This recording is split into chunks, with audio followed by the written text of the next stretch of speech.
हाँ, तो हम आज चैप्टर 9 स्टार्ट कर रहे हैं। जैसे हमने सैटरडे तक चैप्टर 8 तक कंप्लीट कर लिया था, आज हम चैप्टर 9 स्टार्ट करेंगे। चैप्टर 9 किससे डील करता है? चैप्टर 9 डील करता है पब्लिक सर्वेंट से, कि आखिर पब्लिक सर्वेंट अगर कोई ऑफेंस कमिट करते हैं तो उनको क्या पनिशमेंट होगी, या वो कौन कौन से ऑफेंस कमिट कर सकते हैं। Got it. पहले तो 161, जैसे चैप्टर 8 जो था वो सेक्शन 160 तक था, ठीक है। अब चैप्टर 9 पे हम आए हैं तो उसमें 161 सेक्शन से होना चाहिए, पर 161 से 165 तक का सेक्शन जो है 165A तक के वो रिपील हो चुके हैं। ओके, अब हम पढ़ेंगे आज सेक्शन 166 से 166। आईपीसी का सेक्शन 166 क्या कहता है? पहले मैं आपको बता दूं कि इसमें क्वेश्चन प्री और मेन से कौन कौन से डील करते हैं। तो प्री में तो पर्टिकुलरली इसमें कुछ ऐसा स्पेशल सेक्शन नहीं पूछा जाता, इसमें एज इन सिर्फ सेक्शन पूछ लेंगे कि ये चीज़ किससे डील करती है या फिर ये कौन से सेक्शन में आता है। ओके, प्री में नॉर्मल क्वेश्चन पूछा जाएगा, मेंस में ज़रूर सेक्शन 170 जो है वो आता हैगा। ओके, सेक्शन 170 जो है वो मेंस में पूछा गया हैगा। अब हम आते हैं सेक्शन 166 का। आईपीसी का सेक्शन 166 क्या कहता है? ये कहता है public servant disobeying law, public servant disobeying law with intent to cause injury to any person. फिर से सुन लो एक बार, सेक्शन 166 आईपीसी का क्या कहता है? ये कहता है public servant disobeying law with intent to cause injury to any person. अब इसका हिंदी क्या है?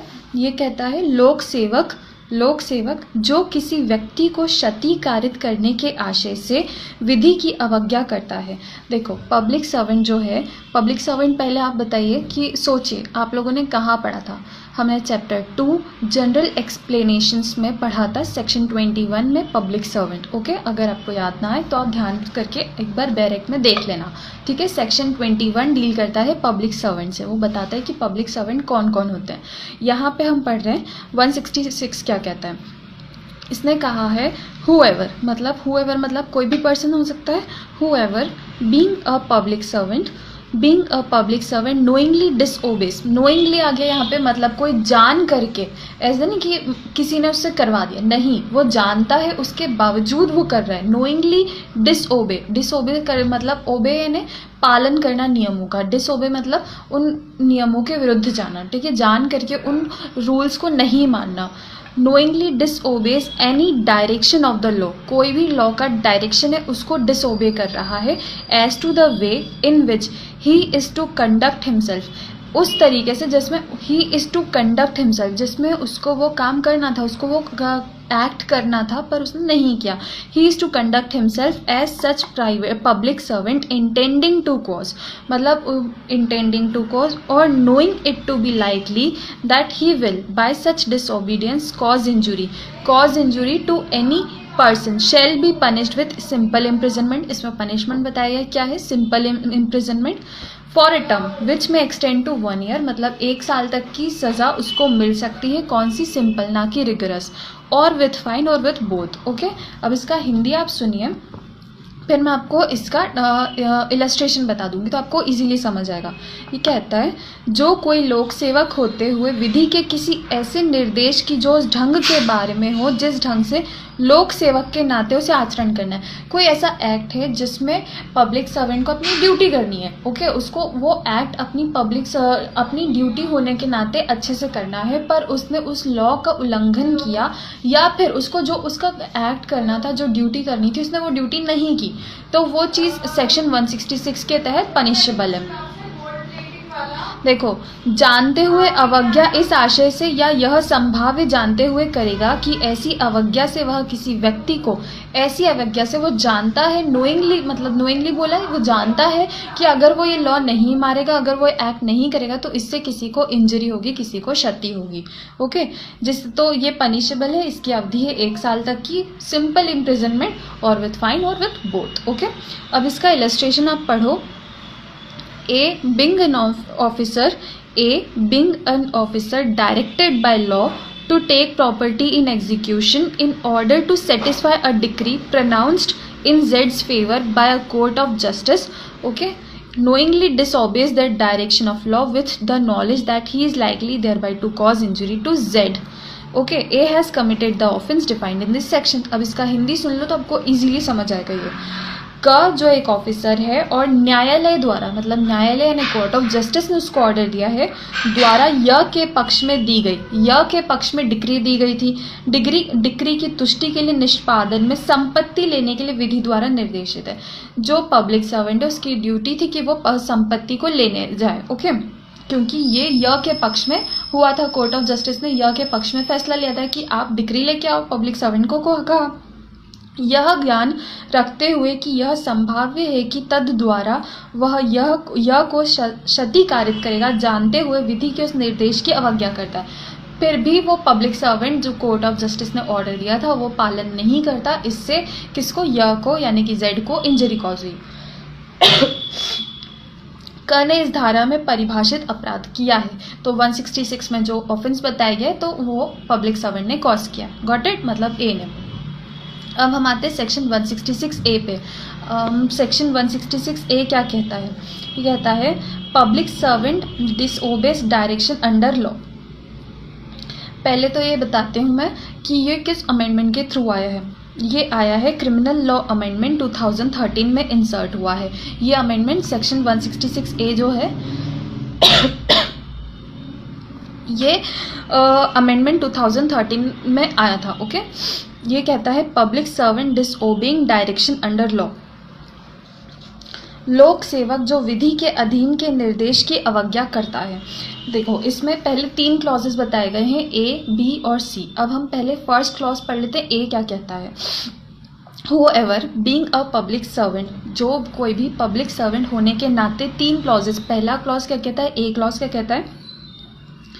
knowingly disobeys any direction of the law which prohibits him from requiring the attendance, prohibits him from requiring the attendance। Okay, ये चीज़ important है। हर चीज़ में, हर clause में एक line important है। इसमें ये कहता है requiring the attendance at any place of any person for the purpose of investigation. उसको इन्वेस्टिगेशन के पर्पस से कहीं जाना था, इन्वेस्टिगेशन करनी थी, अपनी अटेंडेंस लगानी थी, पर पब्लिक सर्वेंट नहीं गया। ओके, तो इससे केस में केस नहीं सॉल्व होगा, क्योंकि अगर वो इन्वेस्टिगेशन नहीं करेगा तो ये चीज़ गलत हो जाएगी ना। तो यहाँ पे इनटू एन ऑफेंस और एनी अदर मैटर, कोई भी मैटर में उसको इन्वेस्टिगेशन के लिए जाना था पर वो नहीं गया, तो यहाँ पे पब्लिक सर्वेंट ने अपनी ड्यूटी नहीं की। फर्स्ट क्लॉज ये हो गया। सेकंड क्लॉज क्या कह रहा है? Knowingly disobeys to the prejudice. Prejudice मतलब क्या होता है? पक्षपात करना। हो सकता है वो किसी के फेवर में हो पब्लिक सर्वेंट, किसी के फेवर में नहीं हो, तो इसको बायसनेस भी कहते हैं। ठीक है, तो अगर कोई पर्सन मतलब पब्लिक सर्वेंट प्रीजुडाइस करता है, knowingly disobeys to the prejudice of any person any other direction of the law regulating the manner in which he shall conduct such investigation। ठीक है, यहाँ पे अगर वो अपनी इन्वेस्टिगेशन पर्पस से उसको जाना था और वहाँ पे उसने प्रीजुडाइज किया, मतलब भेदभाव किया किसी के साथ, तो वो भी ऑफेंस है, वो भी पनिशेबल है सेक्शन 166A के तहत। ओके, सी पे आते हैं हम। सी क्लॉज सी क्या कहता है? क्लॉज सी जो है उसमें अमेंडमेंट हुए हैं। ओके, ये 2018 में जो अमेंडमेंट हुए हैं, निर्भया केस जो हुआ था उसके बाद रेप क्लॉज जो हम सेक्शन आगे पढ़ेंगे उसमें काफ़ी सारे अमेंडमेंट्स हुए थे, तो वो अमेंडमेंट भी इसमें जोड़े गए। सेक्शन 2018 के बाद ये अमेंडमेंट आए थे, तो क्लॉज सी जो है वो 2018 के बाद और इसमें चेंजेस आए हैं। तो आप सुनिए कि क्या कहता है क्या कहता है क्लॉज सी। ये कहता है पब्लिक सर्वेंट जो है वो fails to record any information given to him under subsection 1 of section 154 CRPC। Section 154 CRPC का क्या डील करता है? ये डील करता है FIR से। आप सभी ने सुना होगा first information report FIR 154 CRPC में बताई गई है।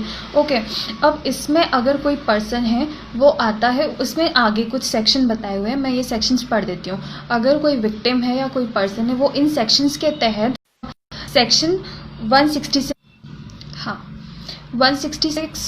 क्लॉज सी 166(1) के सेक्शन 1 सब सेक्शन 1 के क्लॉज सी में पनिशेबल होगा पब्लिक सर्वेंट अगर वो FIR नहीं लिखता है तो। अब वो FIR कौन से सेक्शन में नहीं लिखेगा तो पनिशेबल होगा, ये आप सुनिए। देखो, पहले आपको मैं क्लॉज पढ़ देती हूँ। fails to record any information given to him under subsection 1 of section 154 CRPC in relation to cognizable offence.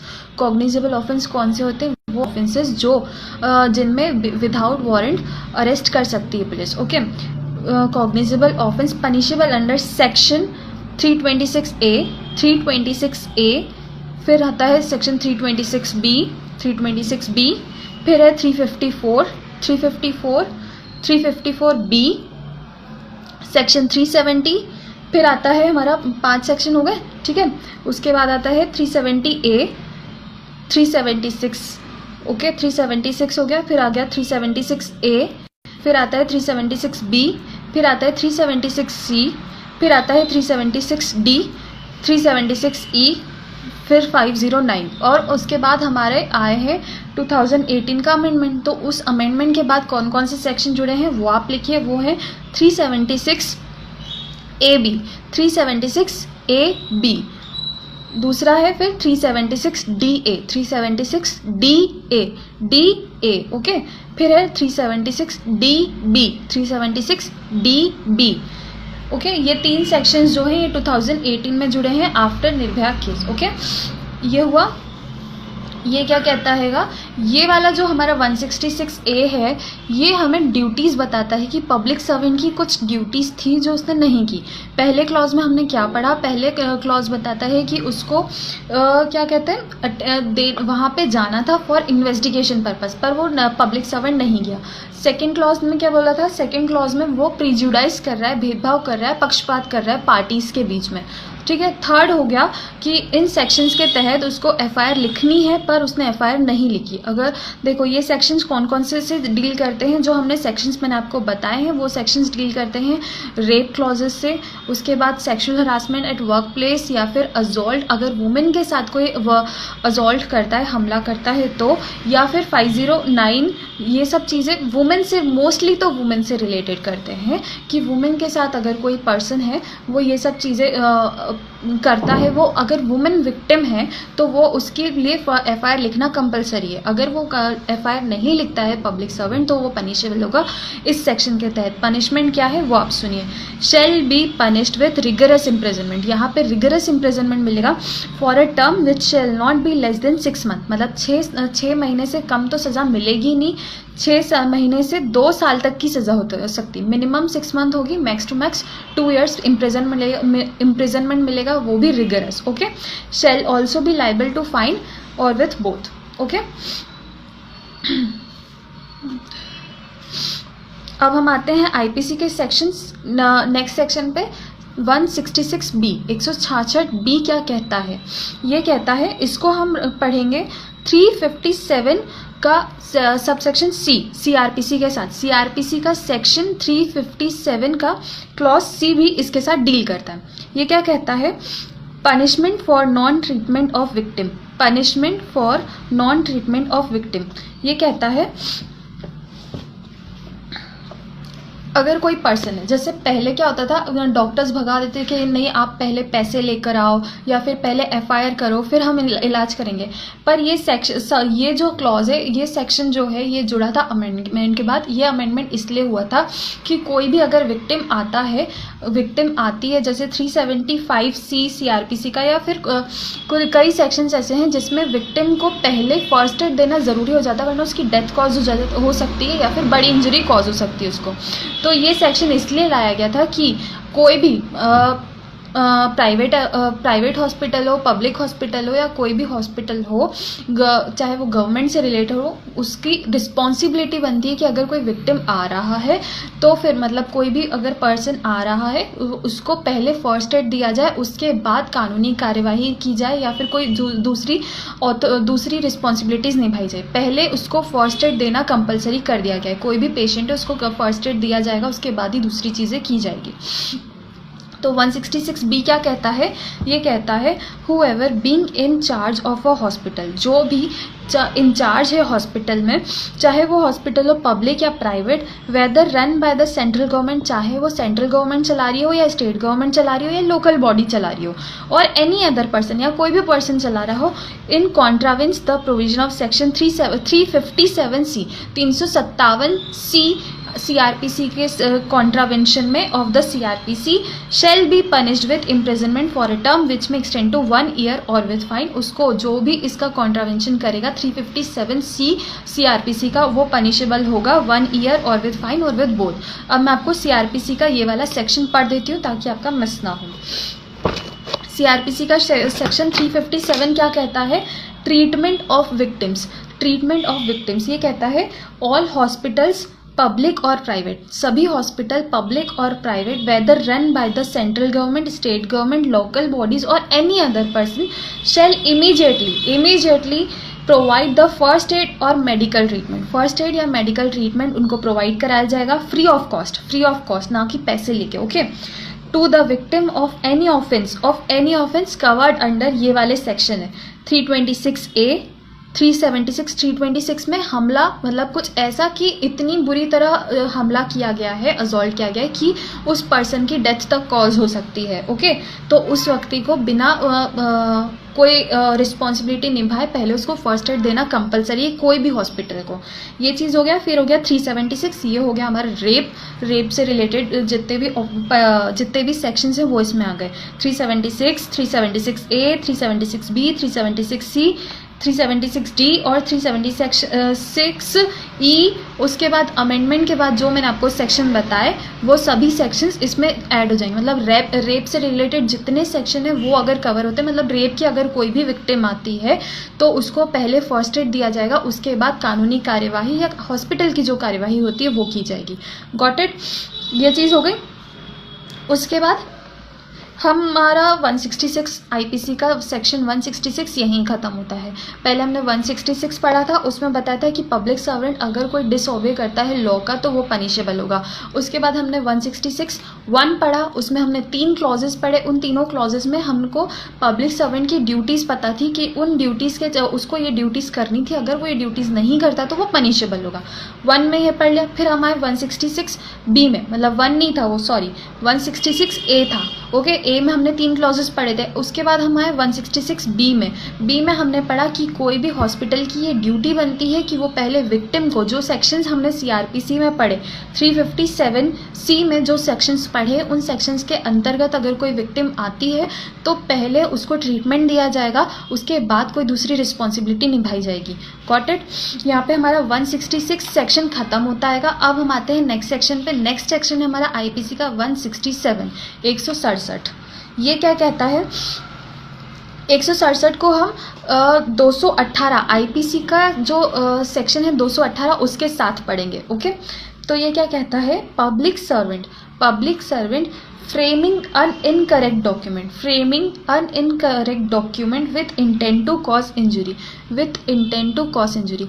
कोई पब्लिक सर्वेंट है, वो कोई झूठा डॉक्यूमेंट बना रहा है, वो चाहे कोई सा भी रिकॉर्ड हो सकता है, कोई भी डॉक्यूमेंट हो सकता है। हमने जनरल एक्सप्लेनेशन में पढ़ा था डॉक्यूमेंट या इलेक्ट्रॉनिक रिकॉर्ड 29A में वही चीज़ है। यहाँ पे उसने बताया है कि अगर कोई पब्लिक सर्वेंट है वो जानबूझकर कोई इंटेंशनली कोई फेक डॉक्यूमेंट बनाता है या फिर कुछ गलत उसमें लिख देता है जिससे किसी और को इंजरी हो सकती है उस डॉक्यूमेंट के चलते, या फिर फ्रेमिंग कर रहा है जिससे कुछ ना कुछ इंजरी हो सकती है, तो वो चीज़ पनिशेबल है। ओके, वो मैं आपको पढ़ देती हूँ। पहले ये सुनो। Public servant framing an incorrect document with intent to cause injury. अब ये आगे क्या बोलता है वो सुनो। पहले आप हिंदी सुन लो इसका।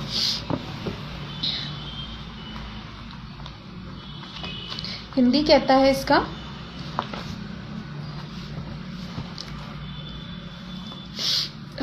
लोक सेवक जो क्षति कारित करने के आशय से अशुद्ध दस्तावेज रचता है। ओके, अब ये क्या बोल रहा है, एक्सप्लेन क्या कर रहा है? whoever, मतलब कोई भी, whoever being a public servant, कोई भी as an public servant, and being as such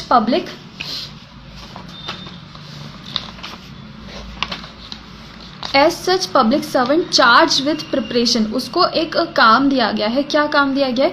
charge with the preparation और ट्रांसलेशन ऑफ एनी डॉक्यूमेंट और इलेक्ट्रॉनिक रिकॉर्ड। उसको ये ड्यूटी दी गई है कि आप कोई ट्रांसलेशन प्रिपेयर करो या कोई डॉक्यूमेंट या इलेक्ट्रॉनिक रिकॉर्ड प्रिपेयर करो या फ्रेम करो या प्रिपेयर्स और ट्रांसलेट दैट डॉक्यूमेंट और electronic record in a manner which he knows और बिलीव्स।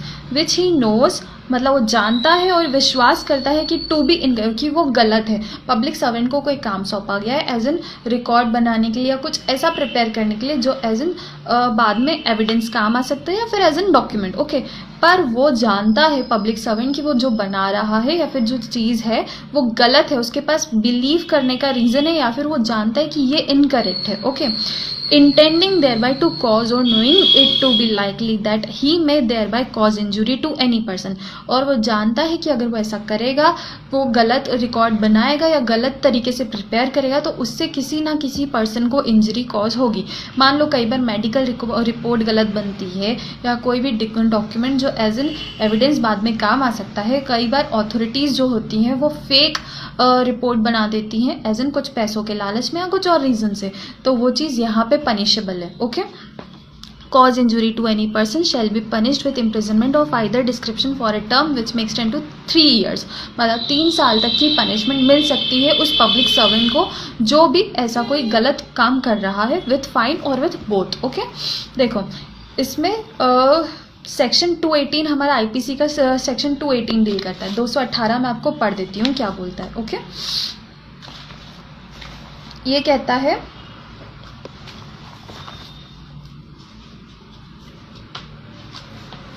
हाँ, आईपीसी का 218 कहता है public servant framing incorrect record और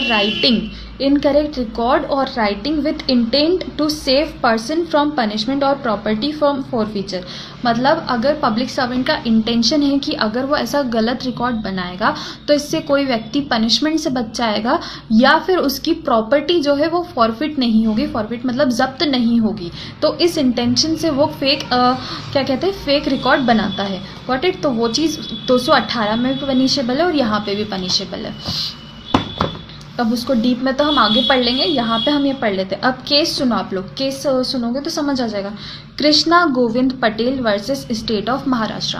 Krishna Govind Patel versus state of Maharashtra. इसमें क्या कहा था, अक्यूज जो था वो फॉरेस्ट डिपार्टमेंट में काम करता था। उसने एंट्रीज शो की कि बहुत सारे पेड़ जो हैं गिर चुके, फॉरेस्ट डिपार्टमेंट में काम करता था और उसने एंट्रीज की कि कितने पेड़ गिरे, पर उसने जान करके वो पेड़ों की भी एंट्री की जो पेड़ रियलिटी में खुद उन लोगों ने ही गिराए थे, क्या ताकि वो पेड़ों की खरीद फरोख्त कर सके या बेच सके। तो उसने जान करके उन पेड़ों को बेचा था और उनकी रिकॉर्डिंग, उनके भी रिकॉर्ड शो कर दिए कि ये अपने आप गिरे, बाढ़ में या तूफान में, जो भी इंटेंशन से वो पेड़ खुद गिरे। तो उसने ये एंट्रीज गलत शो की, तो इसमें सुप्रीम कोर्ट ने उसको इस सेक्शन के तहत कन्विक्ट किया, ऑफेंडर माना। अब दूसरा केस पढ़ो, ये केस अच्छा हैगा। ये है पीपल्स पैट्रियोटिक फ्रंट वर्सेस के बिरला। इसमें क्या कहा था, एक मिनिस्टर थे, उन्होंने रिकॉर्ड किया था false reason for issuing certain direction regarding a contract. उन्होंने कॉन्ट्रैक्ट से रिलेटेड फॉल्स रीजंस बताए थे कि इसलिए ये चीज़ें ज़रूरी है, ओके। इसमें कोर्ट ने कहा था कि मिनिस्टर जो है could not be treated as framing of document under framing of document. उन्होंने सिर्फ डायरेक्शन दिया था, उन्होंने डॉक्यूमेंट फ्रेम नहीं करवाया था, तो इसलिए वो 167 में पनिशेबल नहीं होंगे। दूसरे सेक्शन में हो सकते हैं पर 167 में नहीं होंगे, गॉट इट। इस केस में ये कहा गया था। अब हम आते हैं हमारे नेक्स्ट सेक्शन पे। आईपीसी का नेक्स्ट सेक्शन क्या कहता है, ये है 168। आईपीसी का 168 कहता है public servant unlawfully engaging in trade. Public servant unlawfully engaging in trade. देखो आपने पहले भी कई बार सुना होगा कि अगर कोई पर्सन है, गवर्नमेंट सर्वेंट है या फिर पब्लिक सर्वेंट है और वो एक किसी अथॉरिटी पे काम कर रहा है, तो और यहाँ से सैलरी उसको मिल रही है, तो दूसरे ऑफिस में या फिर दूसरे ही गवर्नमेंट के कोई ऑफिस में काम नहीं कर सकता। मतलब वो 2 तरीके से फ़ायदा नहीं ले सकता, 2 तरीके से प्रॉफिट नहीं कमा सकता। वहीं पे ये सेक्शन भी वही चीज़ डील कर रहा है कि public servant unlawfully engaging in trade. इसका हिंदी में आपको पढ़ देती हूँ। ये कहता है लोक सेवक जो विधि विरुद्ध रूप से व्यापार में लगता है, विधि विरुद्ध रूप से व्यापार में लगता है। मैं आपको व्यापार बता दूंगी, ट्रेड का मीनिंग बता दूंगी कि क्या होता है। पहले आप सुनो, अगर कोई पर्सन है जो पब्लिक सर्वेंट भी है, वो एक जगह पे ड्यूटी कर रहा है और उसी के साथ वो दूसरी जगह पे भी ड्यूटी करने चला जाता है और वो दोनों तरफ से सैलरी ले रहा है, तो ये चीज़ गलत हो गई है कि नहीं। तो ये चीज़ यहाँ पे पनिशेबल है, 168 में पनिशेबल है। सर्विस नहीं करके वो ट्रेड कर रहा है, व्यापार कर रहा है, तो वो 168 में पनिशेबल होगा। अगर वो कोई और चीज़ कर रहा है तो वो दूसरे सेक्शन है। ठीक है, देखो पढ़ो। Whoever मतलब कोई भी, बीइंग अ पब्लिक सर्वेंट, कोई भी पब्लिक सर्वेंट होते हुए, and being legally bound as such public servant not to engage in trade, उसको लीगली बाउंड है वो कि वो दूसरे ट्रेड में व्यापार ना करे। हो सकता है कई पब्लिक सर्वेंट को अथॉरिटी मतलब पावर हो कि वो दूसरे ट्रेड में जा सके, पर इस सेक्शन में पर्टिकुलर बताया गया है कि अगर कोई पर्सन है जो लीगली बाउंड है कि वो दूसरे ट्रेड में ना करे, कोई दूसरा व्यापार ना करे पब्लिक सर्वेंट होते हुए, तो एंगेजेस इन ट्रेड, अगर वो ट्रेड में चला जाता है, शेल बी पनिश्ड विथ, तो उसको क्या पनिशमेंट मिलेगी? Simple imprisonment. यहाँ रिगरस नहीं है, okay. Simple imprisonment for a term which may extend to 1 year, 1 साल तक की उसको सजा मिलेगी विथ फाइन और विथ बोथ। Got it. ये पब्लिक सर्वेंट जो है वो अपने टाइम, अपने जो ड्यूरेशन है उनकी ड्यूटी का, उस बीच वो कोई काम नहीं कर सकते, उस बीच वो ट्रेड नहीं कर सकते। अब आप सुनो, ट्रेड क्या होता है? ट्रेड मीन्स एज इन, हम समझते हैं कि व्यापार होता है, पर एज इन अगर हम नैरोएस्ट लैंग्वेज में समझे, नैरोएस्ट वे में, सेंस ऑफ में समझे, तो ये कहता है exchange of goods, exchange of goods for goods और for money with the object of making profit. मतलब गुड मतलब कि सामान के बदले सामान बेच के पैसा कमाना, प्रॉफिट कमाना, एट द एंड प्रॉफिट कमाना इज कॉल्ड ट्रेड। ठीक है। अब वाइडेस्ट सेंस में अगर हम समझे तो वाइडेस्ट सेंस में ये कहता है एनी बिजनेस, कोई भी business with a view to earn profit, profit कमाने के पर्पज से बिजनेस करना पब्लिक सर्वेंट अगर करता है तो वो चीज़ क्या है? ऑफेंस है और वो पनिशेबल है, सेक्शन 168 में आई। इसका एक केस सुनो आप लोग। ये केस है state of Gujarat versus Mahesh Kumar Dheeraj Lal. Tracer work करते थे in the soil conservation office में, वो एज एन ट्रेसर काम करते थे। ठीक है। ठीक उसी के साथ वो रेलवे स्टेशन में भी कोई जॉब करने लगे और वो उन्होंने यहाँ पे कहा, रेलवे ट्रेसर ऑफिस में कहा कि मुझे कुछ दिनों की छुट्टी चाहिए, और यहाँ से उनको छुट्टी के टाइम का भी पैसा मिल रहा था, सैलरी मिल रही थी। उसके साथ साथ वो रेलवे स्टेशन में भी कोई और जॉब करने लगे as an electric signal maintainer काम करने लगे। उनको स्टाइपेंड दोनों तरफ से मिल रहा था। ठीक है। फिर यहाँ पे वो रेलवे स्टेशन में रेगुलर हो गए, वहाँ के रेगुलर सर्वेंट हो गए, मतलब पब्लिक सर्वेंट हो गए, काम कर रहे हैं, और यहाँ से भी उनको पैसा मिल रहा था छुट्टी के टाइम का। तो यहाँ पे वो गिल्टी माने गए क्योंकि वो two different employers and knowingly suppressing this information from them. उन्होंने दो काम किए और दोनों चीज़ें छुपाई एक दूसरे से कि वो दूसरी जगह से भी स्टाइपेंड कमा रहे हैं। उनको एक ही जगह काम कर सकते थे तो भले ही वो बाद में छोड़े, पर साथ में उन्होंने एक टाइम पे तो दोनों का फ़ायदा उठाया ना, तो यहाँ पे वो पनिशेबल है, वो इस सेक्शन के तहत, सेक्शन 168 के तहत। ओके। अब आप दूसरा केस सुनो। ये केस भी अच्छा है क्योंकि ये इज इन नेगेटिव वे में। State of Maharashtra versus Chandrakant Solanki. State of Maharashtra versus Chandrakant Solanki में ये कहा था कि एक एजेंट है, जैसे अगर आपने कभी इंश्योरेंस करवाया हो तो आप जानते होंगे जो इंश्योरेंस एजेंट होते हैं वो 2-3 कंपनी ले रखे होते हैं। ओके। मतलब जो इंश्योरेंस कंपनीज होती हैं वो अलग अलग के उसके एजेंट होते हैं। उनका काम क्या होता है कि जो भी मान लो एक नॉर्मल पर्सन है, उसको उन्होंने इंश्योरेंस पॉलिसी बेची। अब हो सकता है ओरिएंटल कंपनी हो या फिर कोई दूसरी कंपनी हो। ओके। तो उन्होंने वो दोनों की उन्होंने पॉलिसी रखी है, वो दोनों की पॉलिसीज बेचते हैं लोगों को, जिसको जो पसंद आ जाए, जिसको जिस कंपनी की पॉलिसी पसंद आ जाए उसको वो बेच देंगे। एजेंट जो है वो किस पे काम कर रहे हैं? वो कर रहे हैं एक minute. In the instant case the accused were working as an वो एजेंसी में एज एन एजेंट काम कर रहे थे, तो कोर्ट ने कहा कि वो 168 में पनिशेबल नहीं होंगे क्योंकि उनको एज एन सैलरी नहीं कमा रहे थे। वो जितनी पॉलिसी बेचेंगे उसका उनको प्रॉफिट मिलेगा, बस ये था। तो वो एज एन एजेंट है तो वो अलग चीज़ हो गई, वो कोई सर्विस नहीं कर रहे हैं, तो यहाँ पे वो 168 के तहत पनिशेबल नहीं होंगे। Got it. यहाँ पे हमारा सेक्शन 168 भी होता है समाप्त। अब हम आते हैं नेक्स्ट सेक्शन पे। आईपीसी का नेक्स्ट सेक्शन है 169। 169 क्या कहता है? Public servant unlawfully okay buying और बिडिंग फॉर प्रॉपर्टी। पहले तो मैं आपको बता दूं, बिडिंग करना मतलब कि बिड करना, नीलामी में बोली लगाना। ओके, बोली लगाना कि मुझे ये प्रॉपर्टी इतने में चाहिए। तो पब्लिक सर्वेंट को ये अथॉरिटी नहीं है कि वो एज एन पब्लिक सर्वेंट किसी प्रॉपर्टी के लिए बिडिंग करे। ओके, मतलब प्रॉपर्टी खरीदे भी या खुद के नाम पे भी नहीं खरीद सकता और ना बिड कर सकता है, नीलामी में बोली लगा सकता है। Got it. तो ये वो चीज़ पनिशेबल है आईपीसी की सेक्शन 169 में। तो सुनिए, whoever being a public servant and being legally bound, वो legally bound है as such public servant not to purchase, कुछ भी not to purchase or bid for certain property, purchases or bids for that property either in his own name or in the name of another। वो खुद के नाम पे भी और किसी और के नाम पे भी बिड नहीं कर सकता, बोली नहीं लगा सकता या फिर प्रॉपर्टी नहीं खरीद सकता। Got it. पब्लिक सर्वेंट को अलाउ ही नहीं है कि वो प्रॉपर्टी खरीदे या बिड करे प्रॉपर्टी के लिए। और जॉइंटली, वो जॉइंटली भी ये काम नहीं कर सकते कि यार पार्टनरशिप में कर लें, जॉइंटली कर ले, वाइफ के नाम पे नहीं, वो कर ही नहीं सकते, उनको पावर ही नहीं है। और in share with others shall be punish with, अगर वो ऐसा करते हैं तो उनको पनिशमेंट मिलेगी। Shall be punish with simple imprisonment, simple imprisonment का पनिशमेंट है for a term which may extend to 2 years, 2 साल तक की सिंपल इम्प्रिजनमेंट उनको मिल सकती है विद फाइन और with both. And the property if purchase shall be confiscated, और उन्होंने अगर प्रॉपर्टी खरीद ली है, बिड कर ली है, तो उनको वो पनिशमेंट तो मिलेगा ही 2 साल तक का, उसके साथ साथ उनकी प्रॉपर्टी भी जब्त कर ली जाएगी, वो प्रॉपर्टी जब्त हो जाएगी। Got it. ये था हमारा आईपीसी का सेक्शन 169। बहुत इजी सा सेक्शन है, अगर आपको हिंदी में सुनना है तो आप सुन लो, क्योंकि इसको एक्सप्लेन करने का तो और कोई ज़्यादा सेंस है नहीं। यह है लोक सेवक जो विधि विरुद्ध रूप से संपत्ति क्रय करता है, ओके, या उसके लिए बोली लगाता है, तो वो पनिशेबल होगा। उसकी पनिशमेंट आपको मैंने बताई दी, 2 साल तक की पनिशमेंट, और उसके साथ साथ उसकी प्रॉपर्टी भी जब्त कर ली जाएगी।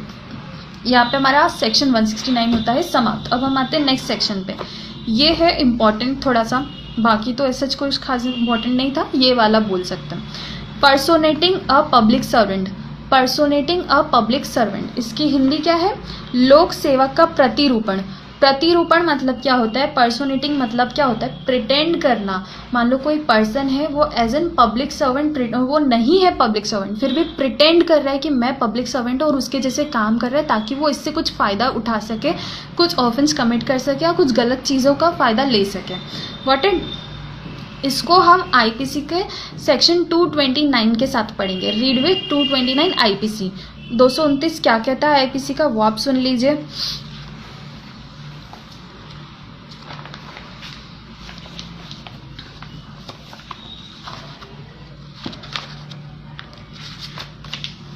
ये कहता है 229 आईपीसी का, पर्सोनेशन ऑफ अ जूरर और असेसर, मतलब जूरी सदस्य या असेसर का प्रतिरूपण। जूरी सदस्य जो है उनका भी आप अगर प्रिटेंड करते हैं कोई पर्सन कि हम जूरी हैं, तो वो भी ऑफेंडर माने जाएंगे। Got it.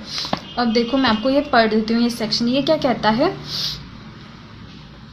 whoever pretends, देखो प्रिटेंड आ गया, whoever pretends to hold any particular office as a public servant, pretend करता है कि वो पब्लिक सर्वेंट है या फिर उसका ऑफिस में काम करता है, एज एन पब्लिक सर्वेंट काम करता है, knowing that he does not hold such office or falsely personates any other person holding such office। वो जानता है कि वो कोई पब्लिक सर्वेंट नहीं है, फिर भी वो दूसरों को बताता है कि वो पब्लिक सर्वेंट है या पब्लिक सर्वेंट का उसके पास ऑफिस है, वो ऑफिस में है वो, ठीक है। And in such assumed character does और attempt to do any act under colour of such office.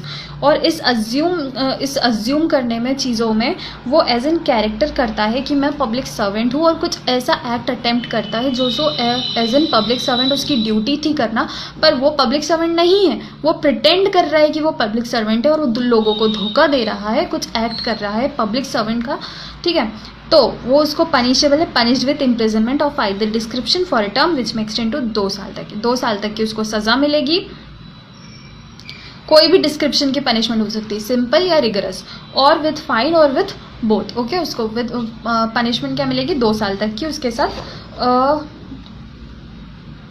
With fine और विथ बोथ। देखो इसमें क्वेश्चन जो आते हैं वो इलस्ट्रेशन बेसिस पे आते हैं कि इस व्यक्ति ने ऐसा ऐसा काम किया तो क्या वो इस सेक्शन में पनिशेबल होगा या नहीं होगा। एक सेकेंड,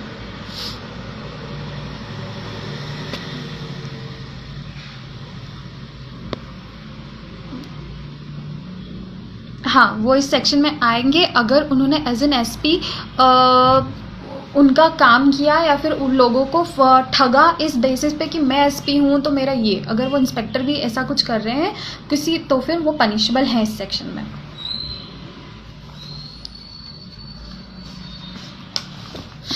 जैसे पुलिस की ड्रेस धारण करना, वो खैर ये नहीं है, हम 171 में पढ़ेंगे वो चीज़, तो वो उसमें आ जाएगी। ठीक है, 170 में बस ये है कि अगर आप किसी पर्सन की अथॉरिटी पे का प्रिटेंड करते हो कि मैं उस अथॉरिटी पे हूँ या फिर मैं इस ऑफिस में हूँ तो फिर आप पनिशेबल हो। ओके, क्योंकि आप इस चीज़ का गलत फ़ायदा उठा सकते हो। अब हम आते हैं, देखो ये यहाँ पे तभी पनिशेबल होगा कोई पर्सन जब तक unless the person personating does और attempt to do some act under colour of the office of public servant whom he पर्सोनेट। वो तभी पनिशेबल होगा जब उसने उसके जैसा प्रिटेंड तो किया पर उसके एज एन कलर में आके, मतलब एज एन उसके पक्षपात में आके, ताकि लोग उसको समझें और उसका वो कुछ गलत फ़ायदा उठा सके। कुछ गलत एक्ट करने के लिए, इलीगल काम करने के लिए उसने ऐसा पर्सोनेट किया, मतलब ऐसा प्रिटेंड किया कि वो पब्लिक सर्वेंट है। हो सकता है कई बार हंसी मजाक में भी कर सके, तो वो चीज़ यहाँ पे ऑफेंस नहीं है। कुछ अगर एक्ट करने के लिए, लीगल एक्ट करने के लिए वो कर रहा है तभी वो 170 में पनिशेबल है, वरना नहीं। अब हमारा आईपीसी का लास्ट सेक्शन पढ़ते हैं 171। चैप्टर 9 हमारा समाप्त हो जाएगा। चैप्टर 9 का लास्ट सेक्शन है 171। ये कहता है वियरिंग गार्ब। पहले तो ये आप समझ सकोगे क्योंकि हम इसमें का सेम सेक्शन पहले भी पढ़ चुके हैं। जब हम सोल्जर्स के सेक्शन पढ़ रहे थे तो उसमें सेक्शन 140 आया था।